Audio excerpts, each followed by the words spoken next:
ঘাটের কথা। পাষাণে ঘটনা যদি অঙ্কিত হইত, তবে কত দিনকার কত কথা সোপানে সোপানে পাঠ করিতে পারিতে। পুরাতন কথা যদি শুনিতে চাও, তবে আমার এই ধাপে বইস, মনোযোগ দিয়া জল কল্লোলে কান পাতিয়া থাকো। বহুদিনকার কত বিস্মিত কথা শুনিতে পাইবে।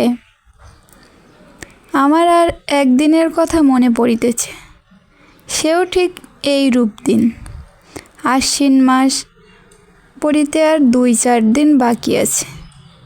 ভোরের বেলায় অতি ঈষৎ মধুর নবীন শীতের বাতাস নিদ্রোত্থিতের দেহে নতুন প্রাণ আনিয়া দিতেছে। তরু পল্লব অমনি একটু একটু শিহরিয়া উঠিতেছে। ভরা গঙ্গা।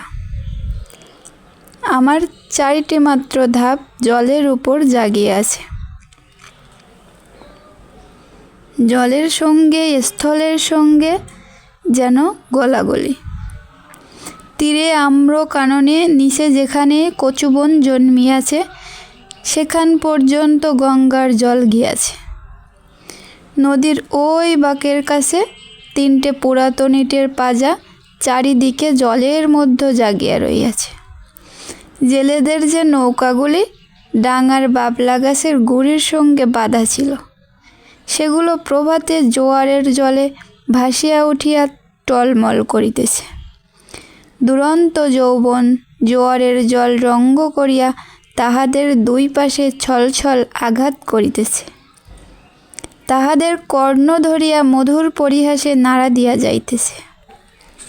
ভরা গঙ্গার উপরে শরৎ প্রভাতের যে রৌদ্র পড়িয়াছে, তাহার কাঁচা সোনার মতো রং, চাপা ফুলের মতো রং। রৌদ্রের এমন রং আর কোনো সময়ে দেখা যায় না। চড়ার উপরে কাশবনের উপরে রৌদ্র পড়িতেছে। এখনো কাশবন সব ফুটে নাই, ফুটিতে আরম্ভ করিয়াছে মাত্র। রাম রাম বলিয়া মাঝিরা নৌকা খুলিয়া দিল। পাখিরা যেমন আলোতে পাখা মেলিয়া আনন্দে নীল আকাশে উড়িয়াছে, ছোট ছোট নৌকাগুলি তেমনি ছোট ছোট পাল ফুলাইয়া সূর্যকিরণে বাহির হইয়াছে। তাহাদের পাখি বলিয়া মনে হয়। তাহারা রাজহাঁসের মতো জলে ভাসিতেছে, কিন্তু আনন্দে পাখা দুটি আকাশে ছড়াইয়া দিতেছে। ভট্টাচার্য মহাশয় ঠিক নিয়মিত সময়ে কোষাকুষি লইয়া স্নান করিতে আসিয়াছেন। মেয়েরা 2-1 জন করিয়া জল লইতে আসিয়াছে। সে বড় বেশি দিনের কথা নহে। তোমাদের অনেক দিন বলিয়া মনে হইতে পারে, কিন্তু আমার মনে হইতেছে এই সেদিনকার কথা। আমার দিনগুলি কিনা গঙ্গা স্রোতের উপর খেলাইতে খেলাইতে ভাসিয়া যায়। বহুকাল ধরিয়া স্থিরভাবে তাহাই দেখিতেছি। এই জন্য সময় বড় দীর্ঘ বলিয়া মনে হয় না। আমার দিনের আলো রাত্রের ছায়া প্রতিদিন গঙ্গার উপরে পড়ে, আবার প্রতিদিন গঙ্গার উপর হইতে মুছিয়া যায়।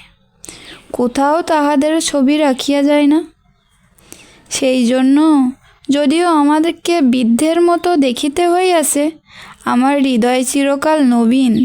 বহু বৎসরের স্মৃতির শৈবাল ভারে আচ্ছন্ন হইয়া আমার সূর্যকিরণ মারা পড়ে নাই। দৈবাৎ একটা ছিন্ন শৈবাল ভাসিয়া আসিয়া গায়ে লাগিয়া থাকে, আবার স্রোতে ভাসিয়া যায়। তাই বলিয়া যে কিছু নাই এমন বলিতে পারি না। যেখানে গঙ্গা স্রোত পৌঁছায় না, সেখানে আমার ছিদ্রে ছিদ্রে যে লতাগুল্ম শৈবাল জন্মিয়াছে, তাহারাই আমার পুরাতনের সাক্ষী। তাহারাই পুরাতন। কালকে স্নেহ পাশে বাঁধিয়া চিরদিন শ্যামল মধুর, চিরদিন নূতন করিয়া রাখিয়াছে। গঙ্গা নদীর আমার কাছ হইতে 1-1 ধাপ সরিয়া যাইতেছেন। আমিও 1-1 ধাপ করিয়া পুরাতন হইতেছি। চক্রবর্তীর বাড়ির ওই যে বৃদ্ধা স্নান করিয়া নামাবলী গায়ে কাঁপিতে কাঁপিতে মালা জপিতে জপিতে বাড়ি ফিরিয়া যাইতেছেন, উহার মাতামহী তখন এতটুকু ছিল।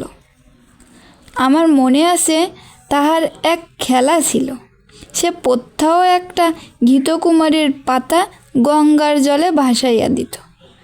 আমার দক্ষিণবাবুর কাছে একটা পাকের মতো ছিল, সেইখানে পাতাটা ক্রমাগত ঘুরিয়া ঘুরিয়া বেড়াইত।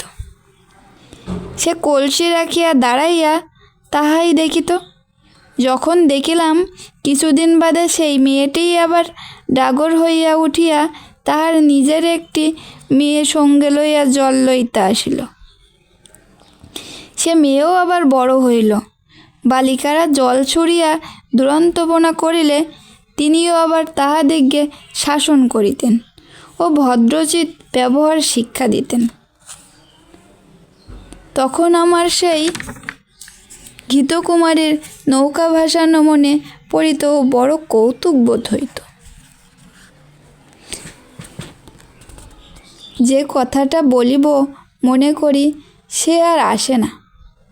একটা কথা বলিতে বলিতে স্রোতের আর একটা কথা ভাসিয়া আসে। কথা আসে কথা যায়, ধরিয়া রাখিতে পারি না। কেবল এক একটা কাহিনী সেই ঘৃতকুমারীর নৌকাগুলির মতো পাকে পড়িয়া অবিশ্রাম ফিরিয়া ফিরিয়া আসে। তেমনি একটা কাহিনী তাহার পসরা লইয়া আজ আমার কাছে ফিরিয়া ফিরিয়া বেড়াইতেছে। কখন ডোবে কখন ডোবে। পাতাটুকুই মতো সে অতি ছোট, তাহাতে বেশি কিছু নাই, দুটি খেলার ফুল আছে। তাহাকে ডুবিতে দেখিলে কোমল প্রাণা বালিকা কেবলমাত্র একটি দীর্ঘ নিঃশ্বাস ফেলিয়া বাড়ি ফিরিয়া যাইবে। মন্দিরের পাশে যেখানে গোসাইদের গোয়াল ঘরের বেড়া দেখিতেছ, ওইখানে একটা বাবলা গাছ ছিল। তাহারই তলায় সপ্তাহে একদিন করিয়া হাট বসিত। তখন গোসাইরা এখানে বসতি করে নাই। যেখানে তাহাদের চণ্ডীমণ্ডপ পড়িয়াছে ওইখানে একটা গোলপাতার ছাউনি ছিল মাত্র। এই যে অশ্বত্থ গাছ আজ আমার পঞ্জরে পঞ্জরে বাহু প্রসারণ করিয়া সুবিকট সুদীর্ঘ কঠিন আঙ্গুলি জালের ন্যায় শিকড়গুলির দ্বারা আমার বিদীর্ণ পাষাণ প্রাণ মুঠা করিয়া রাখিয়াছে। এ তখন এতটুকু একটুখানি চারা ছিল মাত্র। কচি কচি পাতাগুলি লইয়া মাথায় তুলিয়া উঠিতেছিল। রৌদ্র উঠিলে ইহার পাতাগুলি ছায়াগুলি আমার উপর সমস্ত দিন ধরিয়া খেলা করিত। ইহার নবীন শিকড়গুলি শিশুর আঙ্গুলের ন্যায় আমার বুকের কাছে কিলবিল করিত। কেহ ইহার একটি পাতা ছিঁড়িলে আমার ব্যথা বাজিত। যদিও বয়স অনেক হইয়াছিল, তবু তখন আমি সিধা ছিলাম। আজ যেমন মেরুদণ্ড ভাঙিয়া অষ্টাবক্রের মতো বাঁকিয়া চুরিয়া গিয়াছি, গভীর ত্রিবলী রেখার মতো সহজ জায়গায় ফাটল ধরিয়াছে, আমার গর্ভের মধ্যে বিশ্বের ভেগ তাহাদের শীতকালের সুদীর্ঘ নিদ্রার আয়োজন করিতেছে, তখন আমার সে দশা ছিল না। কেবল আমার বাম বাহুর বাহিরের দিকে দুইখানি ইটের অভাব ছিল। সেই গর্তটির মধ্যে একটা ফিঙ্গে বাস করিয়াছিল। ভোরের বেলায় যখন সে উসুখুসু করিয়া জাগিয়া উঠিত, মৎস্যপুচ্ছের ন্যায় তাহার জোড়াপুচ্ছ দুই চারিবার দ্রুত নাচাইয়া শিশি দিয়া আকাশে উড়িয়া যাইত, তখন জানিতাম কুসুমের ঘাটে আসিবার সময় হইয়াছে। যে মেয়েটির কথা বলিতেছি, ঘাটের অন্যান্য মেয়েরা তাহাকে কুসুম বলিয়া ডাকিত। বোধ করি কুসুমই তাহার নাম হইবে। জলের উপরে তখন কুসুমের ছোট ছায়াটি পড়িত, তখন আমার স্বাদ যাইত। সে ছায়াটি যদি ধরিয়া রাখিতে পারি, সে ছায়াটি যদি আমার পাষাণে বাঁধিয়া রাখিতে পারি, এমনি তাহার একটি মাধুরী ছিল। সে যখন আমার পাষাণের উপর পা ফেলিত ও তাহার চারিগাছি মল বাজিতে থাকিত, তখন আমার শৈবাল গুল্মগুলি যেন পুলকিত হইয়া উঠিত। কুসুম যে খুব বেশি খেলা করিত বা গল্প করিত বা হাসি তামাশা করিত তাহা নহে। তথাপি আশ্চর্য এই, তাহার যত সঙ্গিনী এমন আর কাহারও নয়। যত দুরন্ত মেয়েদের তাহাকে না হইলে চলিত না। কেহ তাহাকে বলিত কুশি, কেহ তাহাকে বলিত খুশি, কেহ তাহাকে বলিত রাক্ষসী, তাহার মা তাহাকে বলিত কুসুমী। যখন তখন দেখিতাম কুসুম জলের ধারে বসিয়াছে। জলের সঙ্গে তার আর হৃদয়ের সঙ্গে বিশেষ যেন কি মিল ছিল। সে জল ভারী ভালোবাসিত। কিছুদিন পরে কুসুমকে আর দেখিতে পাই না। ভুবন আর স্বর্ণঘাটে আসিয়া কাঁদিত। শুনিলাম তাহাদের কুশি খুশি রাক্ষসীকে শ্বশুরবাড়ি লইয়া গিয়াছে। শুনিলাম যেখানে তাহাকে লইয়া গেছে সেখানে নাকি গঙ্গা নাই। সেখানে আবার কারা সব নতুন লোক, নতুন ঘরবাড়ি, নতুন পথঘাট। জলের পদ্মটিকে কে যেন ডাঙায় রোপণ করিতে লইয়া গেল। ক্রমে কুসুমের কথা একরকম ভুলিয়া গেছি। 1 বৎসর হইল ঘাটের মেয়েরা কুসুমের গল্প বড় করে না। একদিন সন্ধ্যার সময়ে বহুকালের পরিচিত পায়ের স্পর্শে সহসা যেন চমক লাগিল। মনে হইল যেন কুসুমের পা। তাহাই বটে, কিন্তু সে পায়ে আর মল বাজিতেছে না।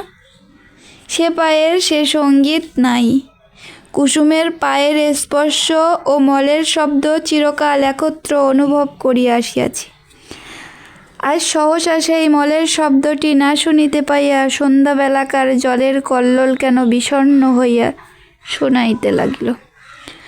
আম্র বনের মধ্যে পাতা ঝরঝর করিয়া বাতাস কেমন হাহা করিয়া উঠিল। কুসুম বিধবা হইয়াছে। শুনিলাম তাহার স্বামী বিদেশে চাকরি করিত। 2-1 দিন ছাড়া স্বামীর সহিত সাক্ষাৎই হয় নাই। পত্রযোগে বৈধব্যের সংবাদ পাইয়া 8 বছর বয়সে মাথার সিঁদুর মুছিয়া গায়ের গহনা ফেলিয়া আবার তাহার দেশে সেই গঙ্গার ধারে ফিরিয়া আসিয়াছে। কিন্তু তাহার সঙ্গিনীদেরও বড় কেহ নাই। ভুবন স্বর্ণ অমলা শ্বশুর ঘর করিতে গিয়াছে। কেবল শরৎ আছে, কিন্তু শুনিতেছি অগ্রহায়ণ মাসে তাহারও বিবাহ হইয়া যাইবে। কুসুম নিতান্ত একলা পড়িয়াছে। কিন্তু সে যখন 2টি হাঁটুর উপর মাথা রাখিয়া চুপ করিয়া আমার ধাপে বসিয়া থাকিত, তখন আমার মনে হইত যেন নদীর ঢেউগুলি সবাই মিলিয়া হাত তুলিয়া তাহাকে কুশি খুশি রাক্ষসী বলিয়া ডাকাডাকি করিত। বর্ষার আরম্ভে গঙ্গা যেমন প্রতিদিন দেখিতে দেখিতে ভরিয়া ওঠে, কুসুম তেমনি দেখিতে দেখিতে প্রতিদিন সৌন্দর্যের যৌবনে ভরিয়া উঠিতে লাগিল। কিন্তু তাহার মলিন বসন, করুণ মুখ, শান্ত স্বভাবে তাহার যৌবনের উপর এমন একটি ছায়াময় আবরণ রচনা করিয়া দিয়াছিল যে সে যৌবন, সে বিকশিত রূপ সাধারণের চোখে পড়িত না। কুসুম যে বড় হইয়াছে এ যেন কেহ দেখিতে পাইত না। আমি তো বটে পাইতামই না। আমি কুসুমকে সেই বালিকাটির চেয়ে বড় কখনো দেখি নাই। তাহার মল ছিল না বটে, কিন্তু সে যখন চলিত আমি সেই মলের শব্দ শুনিতে পাইতাম। এমনি করিয়া 10 বৎসর যখন কাটিয়া গেল, গায়ের লোকেরা কেহ যেন জানিতেই পারিল না। এই আজ যেমন দেখিতেছ, সে বৎসরও ভাদ্র মাসের শেষাশেষি এমন একদিন আসিয়াছিল। তোমাদের প্রপিতামহীরা সেদিন সকালে উঠিয়া এমনিতর মধুর সূর্যের আলো দেখিয়াতে পাইয়াছিলেন। তাহার যখন এতখানি ঘোমটা টানিয়া কলসি তুলিয়া লইয়া আমার উপরে প্রভাতের আলোময় করিয়ার জন্য গাছপালার মধ্য দিয়া গাছের উঁচু নিচু রাস্তার ভিতর দিয়া গল্প করিতে করিতে চলিয়া আসিতেন, তখন তোমার সম্ভাবনাও তাহাদের মনে এক পার্শ্বে উদিত হইত না। তোমরা যেমন ঠিক মনে করিতে পারো না, তোমাদের দিদিমারাও সত্যই একদিন খেলা করিয়া বেড়াইতেন। আজিকার দিন যেমন সত্য, যেমন জীবন্ত, সেদিনও ঠিক তেমনি সত্য ছিল। তোমাদের মতো করুণ হৃদয়খানি লইয়া সুখে দুঃখে তাহারা তোমাদেরই মতো টলমল করিয়া তুলিয়াছেন। তেমনি আজিকার সেই শরতের দিন তাহারা হীন, তাহাদের দুঃখ সুখের স্মৃতিলেশমাত্র হীন আজিকার এই শরতের সূর্যরঞ্জন আনন্দোচ্ছবী। তাহাদের কল্পনার নিকটে তদপেক্ষাও অগোচর ছিল। সেদিন ভোর হইতে প্রথম উত্তরে বাতাস অল্প অল্প করিয়া বহিতে আরম্ভ করিয়া ফুটন্ত বাবলা ফুলগুলি আমার উপরে এক আটটা উড়িয়া ফেলিতেছিল। আমার পাষাণের উপরে একটু একটু শিশিরের রেখা পড়িয়াছিল। সেই দিন সকালে কোথা হইতে গৌরতনু সৌম্যোজ্জ্বল মুখচ্ছবি দীর্ঘকায় এক নবীন সন্ন্যাসী আসিয়া আমার সম্মুখস্থ ওই শিব মন্দিরে আশ্রয় লইলেন। সন্ন্যাসীর আগমন বার্তা গ্রামে রাষ্ট্র হইয়া পড়িল। মেয়েরা কলসি রাখিয়া বাবা ঠাকুরকে প্রণাম করিবার জন্য মন্দিরে গিয়া ভিড় করিল। ভিড় প্রতিদিন বাড়িতে লাগিল। একে সন্ন্যাসী, তাহাতে অনুপম রূপ, তাহাতে তিনি কাহাকেও অবহেলা করিতেন না। ছেলেদের কোলে লইয়া বসাইতেন, জননীদিগদের ঘরকন্যার কথা জিজ্ঞাসা করিতেন। নারী সমাজে অল্পকালের মধ্যেই তাহার অত্যন্ত প্রতিপত্তি হইল। তাহার কাছে পুরুষও বিস্তর আসিত। কোনোদিন ভাগবত পাঠ করিতেন, কোনোদিন ভগবদ্ গীতার ব্যাখ্যা করিতেন, কোনোদিন মন্দিরে বসিয়া নানা শাস্ত্র লইয়া আন্দোলন করিতেন। তাহার নিকট কেহ উপদেশ লইতে আসিত, কেহ মন্ত্র লইতে আসিত, কেহ রোগের ঔষধ জানিতে আসিত। মেয়েরা ঘাটে আসিয়া বলা বলি করিত, আহা কি রূপ! মনে হয় যেন মহাদেব সশরীরে তাহার মন্দিরে আসিয়া অধিষ্ঠিত হইয়াছেন। যখন সন্ন্যাসী প্রতিদিন প্রত্যুষে সূর্যোদয়ের পূর্বে শুকতারাকে সম্মুখে রাখিয়া গঙ্গার জলে নিমগ্ন হইয়া ধীর গম্ভীর স্বরে সন্ধ্যা বন্দনা করিতেন, তখন আমি জলের কল্লোল শুনিতে পাইতাম না। তাহার সেই কণ্ঠস্বর শুনিতে শুনিতে প্রতিদিন গঙ্গার পূর্ব উপকূলের আকাশ রক্তবর্ণ হইয়া উঠিত। মেঘের ধারে ধারে অরুণ রঙের রেখা পড়িত। অন্ধকার যেন বিকাশ সম্মুখ কুড়ির আবরণ পুটের মতো ফাটিয়া চারিদিকে নামিয়া পড়িত ও আকাশ সরোবরে উষাকুসুমের লাল আভা অল্প অল্প করিয়া বাহির হইয়া আসিত। আমার মনে হইত যে এই মহাপুরুষ গঙ্গার জলে দাঁড়াইয়া পূর্বের দিকে চাহিয়া যে এক মহামন্ত্র পাঠ করেন, তাহারই এক একটি শব্দ উচ্চারিত হইতে থাকে আর নিশিথিনের কুহক ভাঙিয়া যায়। চন্দ্র তারা পশ্চিমে নামিয়া পড়ে, সূর্য পূর্বাকাশে উঠিতে থাকে। জগতের দৃশ্যপট পরিবর্তিত হইয়া যায়। এ কে মায়াবী! স্নান করিয়া যখন সন্ন্যাসী হোম শিকার নেই তাহার দীর্ঘ শুভ্র পুণ্যতনু লইয়া জল হইতে উঠিতেন, তাহার জটা জুট হইতে জল ঝরিয়া পড়িত। তখন নবীন সূর্যকিরণ তাহার সর্বাঙ্গে পড়িয়া ফলিতে হইতে থাকিত। এমন আরও কয়েক মাস কাটিয়া গেল। চৈত্র মাসে সূর্যগ্রহণের সময় বিস্তর লোক গঙ্গা স্নানে আসিল।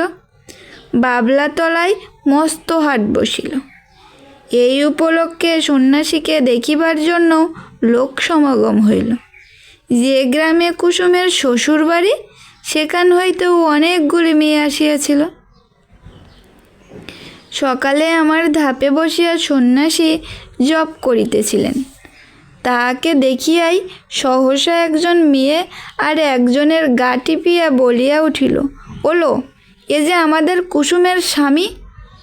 আর একজন আঙুলে 2 ঘোমটা কিছু ফাঁক করিয়া ধরিয়া বলিয়া উঠিল, ও মা, তাই তো গা, এ যে আমাদের চাটুজ্যেদের বাড়ির ছোট দাদাবাবু।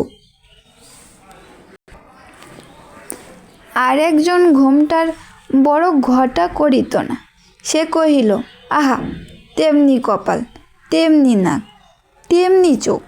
আর একজন সন্ন্যাসীর দিকে মনোযোগ না করিয়া নিঃশ্বাস ফেলিয়া কলসি দিয়া জল ঠেলিয়া বলিল, আহা, সে কি আর আছে, সে কি আর আসবে, কুসুমের কি তেমনি কপাল। তখন কেহ বলিল, তার এত দাড়ি ছিল না। কেহ বলিল, সে এমন একহারা ছিল না। কেহ বলিল, সে যেন এতটা লম্বা নয়। এই রূপে এ কথাটার একরূপ নিষ্পত্তি হইয়া গেল, আর উঠিতে পারিল না। গ্রামের আর সকলেই সন্ন্যাসীকে দেখিয়াছিল, কেবল কুসুম দেখে নাই। অধিক লোক সমাগম হওয়াতে কুসুম আমার কাছে আসা একেবারে পরিত্যাগ করিয়াছিল। একদিন সন্ধ্যাবেলা পূর্ণিমা তিথিতে চাঁদ উঠিতে দেখিয়া বুঝি আমাদের পুরাতন সম্বন্ধ তাহার মনে পড়িল। তখন ঘাটে আর কেহ লোক ছিল না, ঝিঝি পোকা ঝিঝি করিতেছিল। মন্দিরের কাসর ঘণ্টা বাজা এই কিছুক্ষণ হইল শেষ হইয়া গেল।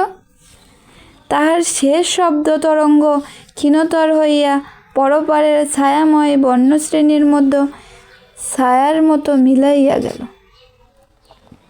পরিপূর্ণ জ্যোৎস্না জোয়ারের ছলছল করিতেছে। আমার উপরে ছায়াটি ফেলিয়া কুসুম বসিয়াছে। বাতাস বড় ছিল না, গাছপালা নিস্তব্ধ। কুসুমের সম্মুখে গঙ্গার বক্ষে অবারিত প্রসারিত জ্যোৎস্না।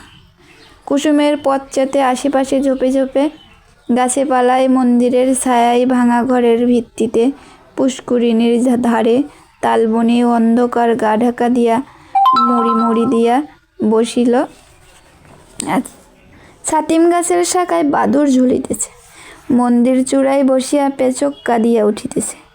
লোকালয়ের কাছে শৃগালের ঊর্ধ্ব চিৎকার ধ্বনি উঠিল, থামিয়া গেল। সন্ন্যাসী ধীরে ধীরে মন্দিরের ভিতর হইতে বাহির হইয়া আসিলেন। ঘাটে আসিয়া 2-1 সোপান নামিয়া একাকিনী রমণীকে দেখিয়া ফিরিয়া যাইবেন মনে করিতেছেন। এমন সময় সহসা কুসুম মুখ তুলিয়া পশ্চাতে চাহিয়া দেখিল, তাহার মাথার উপর হইতে কাপড় পড়িয়া গেল। ঊর্ধ্বমুখ ফুটন্ত ফুলের উপরে যেমন জ্যোৎস্না পড়ে, মুখ তুলিতেই কুসুম মুখের উপর তেমনি জ্যোৎস্না পড়িল। সেই মুহূর্তেই উভয়ের দেখা হইল, যেন চেনাশোনা হইল। মনে হইল যেন পূর্বজন্মের পরিচয় ছিল। মাথার উপর দিয়া পেচক ডাকিয়া চলিয়া গেল। শব্দে সচকিত হইয়া আত্মসংবরণ করিয়া কুসুম মাথার কাপড় তুলিয়া দিল। উঠিয়া সন্ন্যাসীর পায়ের কাছে লুটাইয়া প্রণাম করিল। সন্ন্যাসী আশীর্বাদ করিয়া তাহাকে জিজ্ঞাসা করিলেন, তোমার নাম কি? কুসুম কহিল, আমার নাম কুসুম। সে রাত্রে আর কোনো কথা হইল না। কুসুমের ঘর খুব কাছেই ছিল। কুসুম ধীরে ধীরে চলিয়া গেল। সে রাত্রে সন্ন্যাসী অনেকক্ষণ পর্যন্ত আমার সোপানে বসিয়াছিলেন। অবশেষে যখন পূর্বের চাঁদ পশ্চিমে আসিল, সন্ন্যাসীর পশ্চাতে ছায়া সম্মুখে আসিয়া পড়িল, তখন তিনি উঠিয়া মন্দিরে গিয়ে প্রবেশ করিলেন। তাহার পরদিন হইতে আমি দেখিতাম কুসুম প্রত্যহ আসিয়া সন্ন্যাসীর পদধূলিয়া লইয়া যাইত। সন্ন্যাসী যখন শাস্ত্র ব্যাখ্যা করিতেন, তখন সে একধারে দাঁড়াইয়া শুনিত। সন্ন্যাসী প্রাতঃ সন্ধ্যা সমাপন করিত, কুসুমকে ডাকিয়া তাহাকে ধর্মের কথা বলিতেন। সব কথা সে কি বুঝিতে পারিত, কিন্তু অত্যন্ত মনোযোগের সহিত সে চুপ করিয়া বসিয়া শুনিত। সন্ন্যাসী তাহাকে যেমন উপদেশ করিতেন, সে অবিকল তাহাই পালন করিত। প্রত্যহ সে মন্দিরে কাজ করিত, দেশসেবায় আলস্য করিত না। পূজার ফুল তুলিত, গঙ্গা হইতে জল তুলিয়া মন্দির ধৌত করিত। সন্ন্যাসী তাহাকে যে সকল কথা বলিয়া দিতেন, আমার সোপানে বসিয়া সে তাহাই ভাবিত। ধীরে ধীরে তাহার যেন দৃষ্টি প্রসারিত হইয়া গেল, হৃদয় উদ্ঘাটিত হইয়া গেল। সে যাহা দেখে নাই তাহা দেখিতে লাগিল, যাহা শোনে নাই তাহা শুনিতে লাগিল। তাহার প্রশান্ত মুখে যে একটি ম্লান ছায়া ছিল, তাহা দূর হইয়া গেল। সে যখন ভক্তি ভরে প্রভাতে সন্ন্যাসীর পায়ের কাছে লুটাইয়া পড়িত, তখন তাহাকে দেবতার নিকটে উৎসর্গকৃত শিশির ধৌত পূজার ফুলের মতো দেখাইত। একটি সুবিমল প্রফুল্লতা তাহার সর্বশরীরে আলো করিয়া তুলিল। শীতকালের এই অবসান সময়ে শীতের বাতাস বয়, আবার একদিন সন্ধ্যাবেলার সহসা দক্ষিণ হইতে বসন্তের বাতাস দিতে থাকে। আকাশে হিমের ভাব একেবারে দূর হইয়া যায়। অনেক দিন পরে গ্রামের মধ্যে বাঁশি বাজিয়া ওঠে, গানের শব্দ শুনিতে পাওয়া যায়। মাঝিরা স্রোতে নৌকা ভাসাইয়া দ্বার বন্ধ করিয়া শ্যামের গান গাহিতে থাকে। শাখা হইতে শাখান্তরে পাখিরা সহসা পরম উল্লাসে উত্তর প্রত্যুত্তর করিতে আরম্ভ করে। সময়টাই এইরূপ আসিয়াছে। বসন্তের বাতাস লাগিয়া আমার পাষাণ হৃদয়ের মধ্যে অল্পে অল্পে যেন যৌবনের সঞ্চার হইয়াছে। আমার প্রাণের ভিতরকার সেই নবযৌবনোচ্ছ্বাস আকর্ষণ করিয়াই যেন আমার লতাগুল্মগুলি দেখিতে দেখিতে ফুলে ফুলে একেবারে বিকশিত হইয়া উঠিতেছে। এ সময়ে কুসুমকে আর দেখিতে পাই না। কিছুদিন হইতে সে আর মন্দিরেও আসে না, ঘাটেও আসে না। সন্ন্যাসীর কাছে তাহাকে আর দেখিতে পাই না। ইতিমধ্যে কি হইল আমি কিছুই জানিতে পারি নাই। কিছুকাল পরে একদিন সন্ধ্যাবেলায় আমারই সোপানে সন্ন্যাসীর সহিত কুসুমের সাক্ষাৎ হইল। কুসুম মুখ নত করিয়া কহিল, প্রভু, আমাকে কি ডাকিয়া পাঠাইয়াছেন? হ্যাঁ, তোমাকে দেখিতে পাই না কেন? আজকাল দেশ সেবায় তোমার এত অবহেলা কেন? কুসুম চুপ করিয়া রহিল। আমার কাছে তোমার মনের কথা প্রকাশ করিয়া বলো। কুসুম ঈষৎ মুখ ফিরিয়া কহিল, প্রভু, আমি পাপিয়সী, সেই জন্যই এই অবহেলা। সন্ন্যাসী অত্যন্ত স্নেহপূর্ণ স্বরে বলিলেন, কুসুম, তোমার হৃদয়ে অশান্তি উপস্থিত হইয়াছে, আমি তাহা বুঝিতে পারিয়াছি। কুসুম যেন চমকিয়া উঠিল। সে হয়তো মনে করিল সন্ন্যাসী কতটা না জানি বুঝিয়াছেন। তাহার চোখ অল্পে অল্পে জলে ভরিয়া আসিল। সে সেইখানে বসিয়া পড়িল। মুখে আঁচল ঢাকিয়া সোপানে সন্ন্যাসীর পায়ের কাছে বসিয়া কাঁদিতে লাগিল। সন্ন্যাসী কিছু দূরে সরিয়া গিয়া কহিলেন, তোমার অশান্তির কথা আমাকে সমস্ত ব্যক্ত করিয়া বলো, আমি তোমাকে শান্তির পথ দেখাইয়া দিব। কুসুম অটল ভক্তির স্বরে কহিল, কিন্তু মাঝে মাঝে থামিল, মাঝে মাঝে কথা বাঁধিয়া গেল। আপনি আদেশ করেন তো অবশ্য বলিব, তবে আমি ভালো করিয়া বলিতে পারিব না। কিন্তু আপনি বোধ করি মনে মনে সকলেই জানিতেছেন। প্রভু, আমি একজনকে দেবতার মতো ভক্তি করিতাম, আমি তাহাকে পূজা করিতাম। সেই আনন্দে আমার হৃদয় পরিপূর্ণ হইয়াছিল। কিন্তু একদিন রাতে স্বপ্নে দেখিলাম যেন তিনি আমার হৃদয়ের স্বামী। কোথায় যেন একটি বকুল বনে বসিয়া তাহার বাম হস্তে আমার দক্ষিণ হস্ত লইয়া আমাকে তিনি প্রেমের কথা বলিতেছেন। এ ঘটনা আমার কিছুই অসম্ভব, কিছুই আশ্চর্য মনে হইল না। স্বপ্ন ভাঙিয়া গেল, তবু স্বপ্নের ঘোর ভাঙিল না। তাহার পরদিন যখন তাহাকে দেখিলাম, আর পূর্বের মতো দেখিলাম না। মনে সেই স্বপ্নের ছবিই উদয় হইতে লাগিল। ভয়ে দূরে পালাইলাম, কিন্তু সে ছবি আমার সঙ্গে রহিল কই? সেই অবধি আমার হৃদয়ে অশান্তি আর দূর হয় না। আমার সমস্ত অন্ধকার লইয়া গেছে। যখন কুসুম অশ্রু মুছিয়া এই কথাগুলি বলিতেছিল, তখন আমি অনুভব করিতেছিলাম সন্ন্যাসী সবলে তাহার দক্ষিণ পদতল দিয়া আমার পাষাণ চাপিয়া দিয়েছিলেন। কুসুমের কথা শেষ হইলে সন্ন্যাসী কহিলেন, যাহাকে স্বপ্নে দেখিয়াছ সে কে বলিতে হইবে। কুসুম জোর হাতে কহিল, তাহা বলিতে পারিব না। সন্ন্যাসী কহিলেন, তোমার মঙ্গলের জন্য জিজ্ঞাসা করিতেছি, সে কে স্পষ্ট করিয়া বলো। কুসুম সবলে নিজের কোমল হাত দুটি পীড়ন করিয়া হাত জোর করিয়া বলিল, নিতান্ত সে কি বলিতে হইবে? সন্ন্যাসী কহিলেন, হ্যাঁ, বলিতেই হইবে। কুসুম তৎক্ষণাৎ বলিয়া উঠিল, প্রভু, সে তুমি। যেমনি তাহার নিজের কথা নিজের কানে গিয়া পৌঁছিল, অমনি সে মূর্ছিত হইয়া আমার কঠিন কোলে পড়িয়া গেল। সন্ন্যাসীর প্রস্তরের মূর্তির মতো দাঁড়াইয়া রহিলেন। যখন মূর্ছা ভাঙিয়া কুসুম উঠিয়া বসিল, তখন সন্ন্যাসী ধীরে ধীরে কহিলেন, তুমি আমার সকল কথাই পালন করিয়াছ। আর একটি কথা বলিব, পালন করিতে হইবে। আমি আজই এখান হইতে চলিলাম। আমার সঙ্গে তোমার দেখা না হয়, আমাকে তোমার ভুলিতে হইবে। বলো, এ সাধনা করিবে? কুসুম উঠিয়া দাঁড়াইয়া সন্ন্যাসীর মুখের পানে চাহিয়া ধীর স্বরে কহিল, প্রভু, তাহাই হইবে। সন্ন্যাসী কহিলেন, তবে আমি চলিলাম। কুসুম আর কিছু না বলিয়া তাহাকে প্রণাম করিল।